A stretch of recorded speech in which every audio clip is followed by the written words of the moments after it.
Все.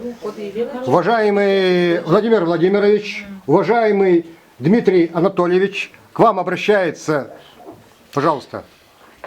Ксения Алексеевна Козлова, бывший медработник, 78 лет.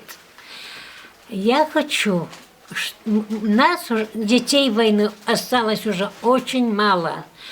Я бы хотела, если можно, что дают 80-летним, дать, чтобы 75 лет, чтобы мы хоть немножко чем-то были, как сказать...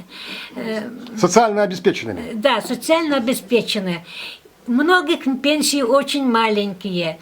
А если бы 75 лет это дать нам, детям войны, то есть, да, которые дают 80-летним, я бы была очень вам благодарна, Дмитрий Анатольевич и Владимир Владимирович. Владимир Владимирович, я вас очень уважаю и прошу мне вот в этом деле помочь не только мне, а нашему возрасту, нам, детям войны.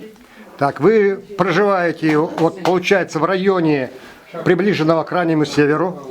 Так, вам еще раз, сколько лет?